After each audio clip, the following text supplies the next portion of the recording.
यशोदा तेरो डीटू है कन्हैया,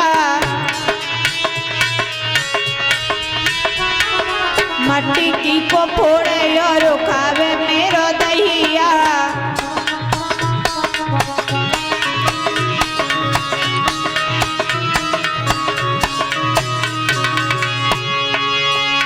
समझ आइल माता बेटा को नहीं तो मारूंगी सोता सो नहीं तो मारूंगी सोता सो नहीं तो।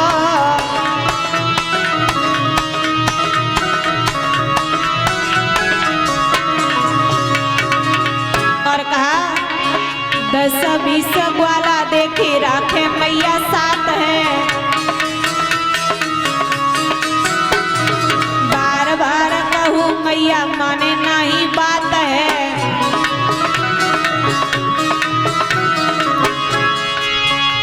कि बाको बांध ले उरी खूटा सो नहीं तो मारूंगी सोता सो नहीं तो मारूंगी सोता सो नहीं तो।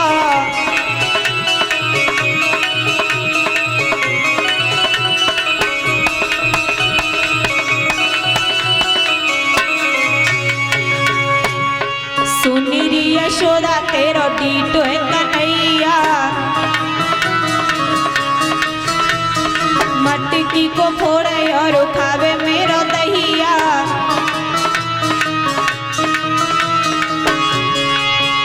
समझ आइल माता बेटा को नहीं तो मारूंगी सोता सो नहीं तो मारूंगी सोता सो नहीं तो।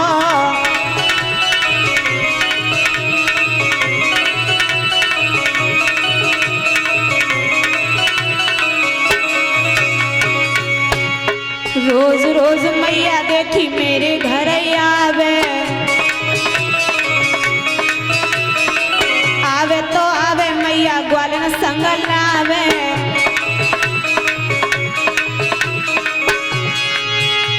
कि माखन पीव तू है रे लोटा सो नहीं तो मारूंगी सोता सो नहीं तो मारूंगी सोता सो नहीं तो।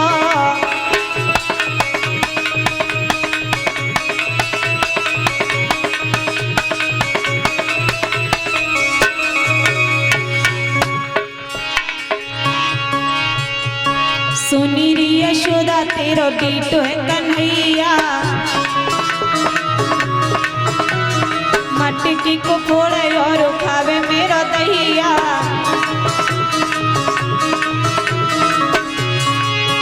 समझ आइल माता बेटा को नहीं तो मारूंगी सोता सो नहीं तो मारूंगी सोता सो नहीं तो।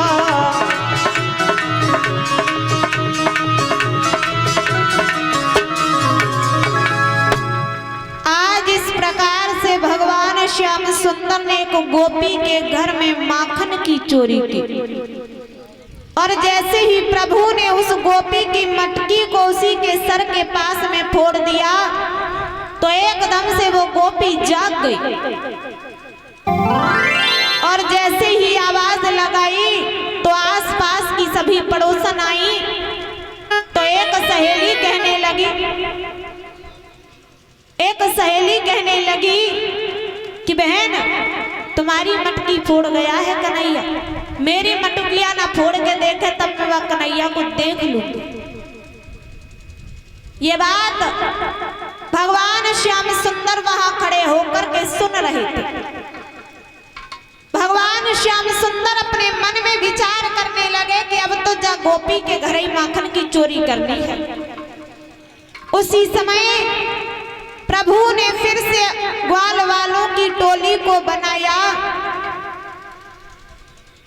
और उसी गोपी के घर में माखन की चोरी करने के लिए घुस जाते हैं। तो क्या देखा कि घर में वो गोपी है ही नहीं, वो गोपी जल भरने के लिए गई है। उसी समय सभी ग्वाल वालों ने आज उस गोपी के घर में प्रवेश किया तो बार बार आज मटकी को ढूंढ रहे हैं, लेकिन मटकी जब दिखाई नहीं दी तो कन्हैया से कहा कि मटकिया तो हमें दिखाई दे ही ना रे। जब बार बार मटकी को ढूंढा तो क्या देखा कि मटकी बहुत ऊपर छीके के ऊपर रखी है। उसी समय भगवान श्याम सुंदर आज कहने लगे कि अब ये मटकी कैसे नीचे आएगी। दामा कहने लगा कि आप चिंता ना करो, हम दाऊ भैया को घोड़ा बनाए देते हैं, उसके ऊपर रहता फिर पैंता श्री दामा फिर सदामा और सबसे ऊपर आप चढ़ जाना और इस प्रकार से मटकिया नीचे आ जाएगी। सभी ग्वाल वालों ने ऐसा ही किया। दाऊ भैया को आज घोड़ा बना दिया, उनके ऊपर रहता पैंता श्री दामा छदामा ये चढ़ गए और एक एक करके सभी ने मटकी को नीचे उतार लिया और माखन छीन छीन करके खाने लगे।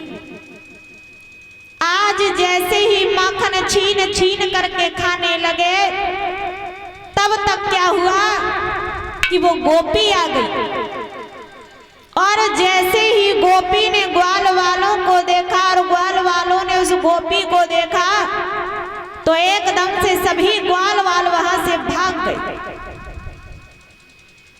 और आज भगवान श्याम सुंदर उस गोपी की पकड़ में आ गए। जैसे ही प्रभु उस गोपी की पकड़ में आए तो आज वो गोपी कहने लगी कि कन्हैया आज तू मेरी पकड़ में आ गया है, अब चल और मैं तेरी मैया यशोदा से चलकर के आज शिकायत करूंगी। आज वो गोपी भगवान श्याम सुंदर का हाथ पकड़ करके मैया यशोदा के पास में ले जाने लगे। तो क्या हुआ कि रास्ते में उनके ही पति मिल गए। प्रभु ने कहा कि हे गोपी, हमारे इस हाथ में बहुत तेज दर्द हो रहा है, तो आप ऐसा करिए कि आप हमारे दूसरे वाले हाथ को पकड़ लीजिए। उसी समय आज भगवान श्याम सुंदर ने उसी गोपी के पति का हाथ उनके हाथों में पकड़ा दिया और स्वयं वहां से भाग गए और अपने घर आकर के वो सो जाते हैं। इधर आज वो गोपी खींचती खींचती अपने पति को लेकर के आज मैया यशोदा के दरवाजे पर आई, आवाज लगाई और कहा कि मैया यशोदा, देखो हम तुम्हारे लाला को रंगे हाथों पकड़ करके लाए हैं। जैसे ही मैया यशोदा आज बाहर निकल करके आई तो गोपी से कहा कि गोपी, काय को हमारे लला के ऊपर झूठो दोष लगा रही? अरे अपना घूंघट खोल के तो देखो कि कौन है। जैसे ही उस गोपी ने अपना घूंघट खोल करके देखा तो क्या देखा कि वो तो उनके ही पति हैं। गोपी समझा करके कहने लगी कि आप यहाँ कैसे? उनके पति कहने लगे कि हम तो जो समझ रहे थे कि तुम हमें रासलीला दिखा भी के ले जा रही हो, तासे हम तुम्हारे पीछे पीछे चले आए। उसी समय वो गोपी कहने लगी कि मैया, यदि आप हमारी बात न मानो तो कन्हैया से पूछो कि आज हमने कन्हैया को रंगे हाथों पकड़ा है। उसी समय आज मैया यशोदा ने श्री कृष्ण को बुलाया और कहा कि कन्हैया, क्या तुमने इनके यहाँ माखन की चोरी की है? भगवान श्याम सुंदर कहने लगे कि मैया, आप इन गोपियों के चक्कर में आकर के हर समय हमें क्यों डांटती रहती हो? मैया यशोदा आज समझा करके कहने लगी कि देखो श्याम, किसी के घर में माखन की चोरी करना बहुत गलत बात है। इस प्रकार से आज मैया समझा रही है। और इधर भगवान श्याम सुंदर ने माया का पर्दा डाल दिया। वो गोपी कुछ ना समझ पाई और अपने घर ज्यों के त्यों वापस चली जाती है। इस प्रकार से प्रभु ने माखन की चोरी की। बोली वृंदावन बिहारी लाल की, सतगुरुदेव भगवान की। एक भगवान का भजन सभी भक्त